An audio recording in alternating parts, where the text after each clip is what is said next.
మా ఛానల్కి స్వాగతం. చూస్తున్న వీక్షకులకు ప్రేక్షకులకు ప్రియ కాళభైరవ భగవద్బంధులకి స్వాగతం పలుకుతూ మమ్మల్ని ఎంతగానో ఆదరిస్తూ ఉండబడినటువంటి ప్రియ సోదర సోదరీమణులకు స్వాగతం పలుకుతూ అందరికీ ముందస్తుగా విజయదశమి పండగ శుభాకాంక్షలు. అమ్మవారి యొక్క ఆశీస్సులు ఉంటే మనకు అన్నీ ఉన్నట్లే కనుక అమ్మను స్మరిద్దాం, అమ్మను ధ్యానిద్దాం. ప్రకృతితో మమేకమైనటువంటి అమ్మవారిని శాకాంబరి స్వరూపంలో పూజ చేసుకుందాం. జీవనాన్ని అద్భుతమైన ఆనందకరమైన జీవితానికి స్వాగతం పలుకుదాం. 1వ తారీఖు 10వ నెల 2024 నుండి 15/10/2024 వరకు పుట్టినటువంటి వారందరికీ కూడా ముందస్తుగా జన్మదిన శుభాకాంక్షలు. గతంలో వివాహం చేసుకున్న వారికి వివాహ వార్షికోత్సవ శుభాకాంక్షలు. ద్వాదశ రాశుల్లో గ్రహ గమనాల్ని ఒకసారి వీక్షింపచేద్దాం. వృషభ రాశిలో దేవగురు బృహస్పతి సంచార స్థితి, విశేషంగా మిథున రాశిలో కుజ భగవానుడు సంచార స్థితి, కన్యరాశిలో రవి బుధ కేతు సంచార స్థితి. 3 గ్రహాలు కలిపి బుధాదిత్య రాజయోగం చేత కన్యరాశిలో సంచార స్థితి. తులారాశిలో శుక్ర భగవానుడు స్వక్షేత్ర సంచార స్థితి.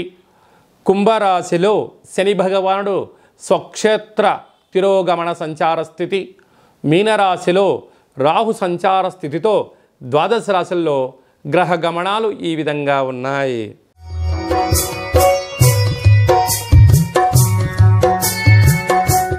మహాలయాల అమావాస్య సందర్భంగా ధనుసు రాశి వారు ఎలాంటి విధి విధానాలు పాటించడం వలన అర్ధాష్టమ రాహు దోషాలు తొలగించుకొని పితృదేవతల కాశీలు ఎలా పొందుతారో ఈ వీడియోలో సవివరంగా సంపూర్ణంగా తెలుసుకుందాం. ధనుసు రాశిలో ఏ నక్షత్రాలు వస్తాయనగా మూలా నక్షత్రంలోని 4 పాదాలు, పూర్వాషాఢ నక్షత్రంలోని 4 పాదాలు, ఉత్తరాషాఢ నక్షత్రంలోని 1 పాదం కలిపితే ధనుసు రాశి అవ్వడం జరుగుతుంది. చాలామందికి పుట్టినటువంటి కాల సమయంలో డేటా బర్త్లు లేనటువంటి కారణం వలన పేరు యొక్క మొదటి అక్షరాన్ని అనుసరిస్తూ ఆ రాశిని తెలుసుకునే ప్రయత్నం చేద్దాం. ఏ యో భా బి బు ధా బా డా బే అక్షరాల వారందరూ కూడా ధనుసు రాశి జాతకులే. ధనుసు రాశి యొక్క అధిపతి దేవగురు బృహస్పతి. అంటే గతించినటువంటి పెద్దవారందరికీ వారికి తృప్తికరమైనటువంటి ఆహార నైవేద్యాలను ఏర్పాటు చేసుకొని నల్ల నువ్వులు దర్భను వదిలేసి యథాశక్తిగా శనగపప్పుతో కూడుకున్నటువంటి భక్ష్యాలు కానీ పాయసాలు కానీ ఉండ్రాళ్ళు కానీ పాయసం లాంటిది చేసి సునకపు మహారాజు గారికి అనగా కుక్కకు ఏర్పాటు చేయడం, అలాగనే కాకులకు ప్రసాదాన్ని ఏర్పాటు చేయడం, బ్రాహ్మణులకు పసుపు రంగు వస్త్రాలను తెలుపు రంగు వస్త్రాలను దానం చేయించడం, ప్రవహించే నీటిలో నవధాన్యాలను చల్లడం, గోవుకు శనగపప్పుతో కూడుకున్న పదార్థాన్ని ఆవుకు ఆహారంగా ఏర్పాటు చేయడం వలన పితృదేవతలు వారి రూపంలో గోవు రూపంలో, బ్రాహ్మణుడు రూపంలో, కాకి రూపంలో, సునకపు మహారాజు రూపంలో సేవించడం వలన పెద్దవారి యొక్క ఆశీస్సుల చేత అనుకుంటున్న అన్ని పనులలో ధనుసు రాశి వారు విజయానికి సొంతం స్వాగతం పలకడానికి ఇది ఒక వేదిక అని చెప్పి గమనించాలి. వీరికి తృతీయంలో శని భగవానుడు స్వక్షేత్ర సంచార స్థితి ఉండడం వలన తల్లిదండ్రులతో అన్నదమ్ములతో విభేద పరిస్థితులు, అర్ధాష్టమ రాహు మీరు ఎవరైతే బాగా నమ్ముతారో మీ తల్లిదండ్రులని, అత్తమామలని, బావమర్దులని, ఆడపడుచులని చెప్పి నా వాళ్ళని మీరు అనుకుంటూ ఉంటారు. కానీ వారేమనుకుంటున్నారయ్యా అంటే నీ దగ్గర ధనం ఉన్నంత వరకే మీరు వారు. ఒక్కసారి మీ దగ్గర ధనం అయిపోయిందని క్షణం తెలుసుకోగానే మీరు ఫోన్ చేస్తే స్విచ్ ఆఫ్ రావడం, ఫోన్ చేస్తే లిఫ్ట్ చేయకపోవడం, నేను అక్కడ ఉన్నాను ఇక్కడ ఉన్నా అని చెప్పి మాయ మాటలు చెప్పే పరిస్థితి అధికంగా ఉంటుంది. కనుక సమయాన్ని, ధనాన్ని, ఆరోగ్యాన్ని కాపాడుకోగలిగితే ధనుసు రాశి వారంత అదృష్టవంతులు ఎవరు లేరు అని చెప్పి గమనించగలగాలి. 6వ స్థానంలో గురు సంచార స్థితి ఉండడం వలన రుణ సమస్య, రోగ సమస్య, శత్రు సమస్య పొంచి ఉన్నాయి. ఉద్యోగంలో మార్పులు, స్వల్పమైన ఆటంకాలు అనేకంగా ఉన్నాయని చెప్పి గమనించాలి.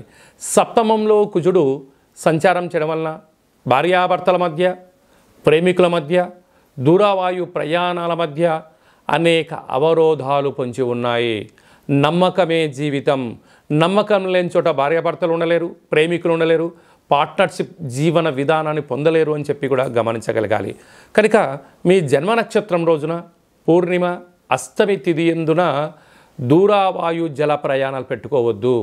పంచభూతాలతో నీటితో చెలగాటమాడవద్దు, యంత్రాలతో చెలగాటమాడవద్దు, పై అధికారులతో సహా ఉద్యోగస్తులతో కింది స్థాయి ఉద్యోగస్తులతో గౌరవాన్ని ఇచ్చిపుచ్చుకోగలిగితే ఇంతకు మించిన గౌరవం లేదు అని చెప్పి గమనించాలి.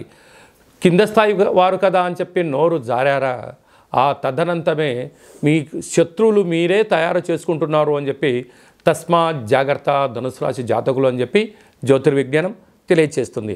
రాజ్యస్థానంలో బుధాదిత్య రాజయోగం, ప్రమోషన్స్ రాబోతున్నాయి. లాభస్థానంలో శుక్ర భగవానుడు, నూతన వాహనాలు, బంగారు ఆభరణాలు, క్రయ విక్రయాలు, ఆనందం, ఆధ్యాత్మికతం ధనుసు రాశి వారి సొంతం అని చెప్పి గమనించాలి. సాఫ్ట్వేర్ ఉద్యోగస్తులు, హార్డ్వేర్ ఉద్యోగస్తులు, జర్నలిస్టులు, యూట్యూబ్, వాట్సాప్, ఫేస్బుక్, క్రియేటివిటీ రంగాల్లో ఉండబడిన వారందరికీ నూతనమైన సినిమా అవకాశాలు, కొత్త పత్రికలలో అవకాశాలు రాబోతున్నాయి. కనుక వచ్చండి అవకాశాన్ని, ప్రతి చిన్న విషయాన్ని కూడా జాగ్రత్తగా సమయాన్ని సద్వినియోగపరచుకోండి. ధనుసు రాశి వారి తిరుగులేనటువంటి విజయకేతనం ధనుసు రాశి వారి సొంతం అని చెప్పి గమనించాలి.